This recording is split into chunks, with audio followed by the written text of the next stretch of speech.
ഏവർക്കും ദേവദാരുവിലെ പുതിയൊരധ്യായത്തിലേക്ക് സ്വാഗതം. അതിവേഗ ഫലം തരും ഗണപതി ഹോമം. ഇത് എല്ലാ മാസം തോറും നടത്തിയാൽ നമ്മുടെ ജീവിതത്തിലുള്ള ദുരിതങ്ങളും ദുഃഖങ്ങളുമൊക്കെ നീങ്ങും. എങ്ങനെയാണ് ചെയ്യേണ്ടത്? തടസ്സങ്ങളും ദുരിതങ്ങളും സങ്കടങ്ങളും ഒക്കെ അകറ്റി ക്ഷേമവും ഐശ്വര്യവും വർദ്ധിക്കാനായിട്ട് നടത്തുന്ന വഴിപാടാണല്ലോ ഗണപതി ഹോമം. നമ്മൾ ഏത് നല്ല കാര്യം തുടങ്ങുന്നതിന് മുമ്പും ഗണപതി ഹോമം തീർച്ചയായിട്ടും നടത്തുന്നവരാണ്. വളരെ കുറഞ്ഞ ചെലവിലും ഏറെ വിപുലമായിട്ടും നമുക്ക് ഗണപതി ഹോമം നടത്താം. ഏറ്റവും വേഗം ഫലം തരുന്ന ഒരു കർമ്മമാണ് ഗണപതി ഹോമം. ജന്മനക്ഷത്രത്തിൽ ഗണപതി ക്ഷേത്രത്തിൽ മാസം തോറും ഗണപതി ഹോമം നടത്തുന്നത് നമ്മുടെ ജീവിതത്തിൽ അഭിവൃദ്ധിയും ഉണ്ടാകുന്നതിലും തടസ്സങ്ങളൊക്കെ മാറുന്നതിനും വളരെ നല്ലതാണ്.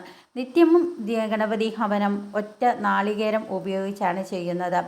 ക്ഷേത്രങ്ങളിലും എല്ലാം ഇപ്രകാരമാണ് എല്ലാ ക്ഷേത്രങ്ങളിലും നടത്തുന്നത്. ഇനി നമുക്ക് വീടുകളിൽ നടത്തുമ്പോൾ എന്തെങ്കിലും ചിട്ടകളോ മറ്റോ ഉണ്ടോ നോക്കാം. നമ്മൾ വീടുകളിൽ നിത്യേന ഗണപതി ഹോമം നടത്താറുണ്ട്. ശുദ്ധിയും വൃത്തിയും ശരിയായി പാലിച്ചാണ് വീടുകളിൽ ഇത് നടത്തേണ്ടത്. സാധാരണയായിട്ട് വീടുകളിൽ ഗണപതി ഹോമം നടത്തുമ്പോൾ എന്തെങ്കിലും പ്രധാന സംഗതികൾ ആരംഭിക്കുന്നതിന് മുമ്പായിട്ടാണ് നമ്മൾ ചെയ്യാറ്.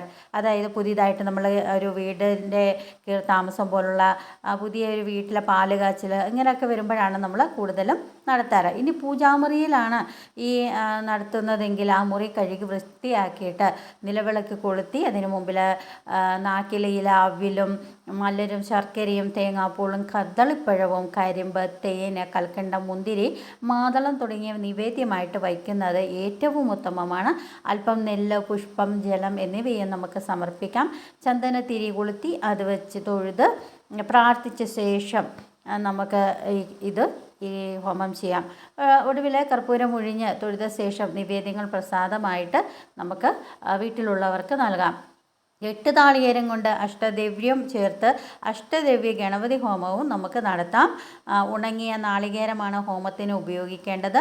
പഴം കരിമ്പ് തേന് ശർക്കര അപ്പം മലർ എന്നിവയാണ് അഷ്ടദ്രവ്യങ്ങൾ എന്ന് പറയുന്നത്. എല്ലാ 8ൻ്റെയും അളവിൽ ചേർത്ത് നമുക്ക് ചെയ്യാം. ഇത് നാളികേരത്തിൻ്റെ എണ്ണം കൂട്ടി ഗണപതി ഹോമം വലിയ രീതിയിലും വലിയ അളവിലുമൊക്കെ ചെയ്യാറുണ്ട്. 208ഉം 336ഉം 1008ഉം ഒക്കെയാണ് ആ അളവ്. അപ്പോൾ ഗണപതി ഹോമത്തിൻ്റെ 2/3 ഭാഗം ഹോമാഗ്നിയിൽ വേണം സമർപ്പിക്കാനായിട്ട്. ഒരു ഭാഗം സാമ്പാദം അത് പ്രസാദമായിട്ട് വിതരണം ചെയ്യാം. ഗണപതി ഹോമത്തിന് പ്രസാദം ദക്ഷിണ നൽകി നമുക്ക് വാങ്ങാവുന്നതാണ്.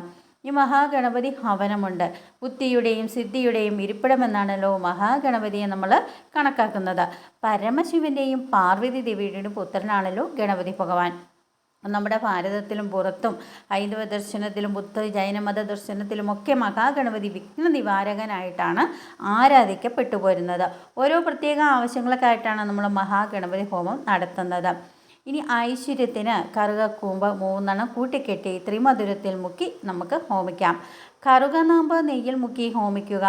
ഗണപതി മൂലമന്ത്രം ഓം ഗം ഗണപതിയേ നമഃ ഇത് ചൊല്ലി വേണം നമ്മൾ ഗണപതി ഹോമം ചെയ്യേണ്ടത്.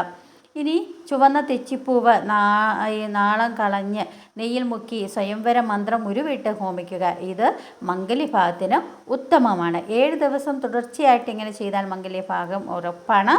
അതിരാവിലെയാണ് ഇത് ചെയ്യേണ്ടത്. ഇനി നമുക്ക് സന്താന ലബ്ധിക്കാണെങ്കിൽ സന്താന ലബ്ധി മന്ത്രം ജപിച്ച് പാൽപായസം ഹോമിക്കുക. അതുപോലെ കദളിപ്പഴം നേദിക്കുക. ഇനി നമുക്ക് എന്തെങ്കിലും ഭൂമി പ്രശ്നങ്ങളൊക്കെ ഉണ്ടെങ്കിൽ അതിന് പരിഹാരത്തിനാണെങ്കിൽ ചുവന്ന താമരമുട്ട് ഈ വെണ്ണയിൽ മുക്കിയാണ് ഹോമിക്കേണ്ടത്. 9ഉം 18ഉം 108ഉം 1008 ക്രമത്തിലൊക്കെ ധനശക്തി പോലെ നമുക്ക് ഈ ഹോമം നടത്താം. ഇനി നമുക്ക് ആകർഷണ ശക്തിക്കാണെങ്കിൽ മുക്കുറ്റിയും തെച്ചിപ്പൂവും ത്രിമധുരത്തിൽ മുക്കി ഹോമിക്കുന്നത് ത്രയംബക മന്ത്രം ചൊല്ലി വേണം ചെയ്യാനായിട്ട്. തെച്ചിയും കറുകയും അശ്വാരൂഢ മന്ത്രം കൊണ്ട് മുക്കുറ്റിയും ഹോമിക്കുന്നത് ഏറ്റവും ഫലം നമുക്ക് തരുകയും ചെയ്യും. ഇനി നമുക്ക് ഭഗവാൻ ഏറ്റവും ഇഷ്ടമായിട്ടുള്ള കറുകപ്പുല്ല് നേദിക്കുകയാണെങ്കിൽ അത് ഏറ്റവും ഇഷ്ടമുള്ള ഒരു കാര്യമാണ്. ഗണപതി ഭഗവാനെ സംബന്ധിച്ച് പൂജയ്ക്ക് വയ്ക്കേണ്ട പ്രധാന ഒരു പുഷ്പം തന്നെയാണ് കറുകപ്പുല്ല്. നിവേദ്യവും അപ്പവും മോദകവും അഷ്ടോത്തരാർച്ചനയും ഗണപതി സൂക്താർച്ചനയും ഒക്കെ ഗണപതിക്ക് നടത്തുന്ന അർച്ചനകളാണ്. ഗണപതി ഭഗവാനുള്ള പ്രധാന വഴിപാടാണ് നാളികേരം ഉടയ്ക്കൽ. ഗണപതി പ്രീതിക്ക് ചൊല്ലേണ്ട മൂലമന്ത്രം നിത്യേന 108 പ്രാവശ്യം നമുക്ക് ചൊല്ലാം. ഓം ഗം ഗണപതിയേ നമഃ. ഈ വീഡിയോ നിങ്ങൾക്ക് ഏവർക്കും ഇഷ്ടമായി എന്ന് ഞാൻ കരുതുകയാണ്. വീഡിയോ ഇഷ്ടമായെങ്കിൽ ലൈക്ക് ചെയ്യുക, ഷെയർ ചെയ്യുക. അതോടൊപ്പം ഞാനിടുന്ന ഓരോ വീഡിയോയും നിങ്ങൾക്ക് ലഭിക്കുന്നതിനായിട്ട് ബെല്ലൈക്കൺ കൂടി ഒന്ന് സ്പർശിക്കുക. അടുത്തൊരു പുതിയ അധ്യായത്തിൽ വരും വരെ നന്ദി, നമസ്കാരം.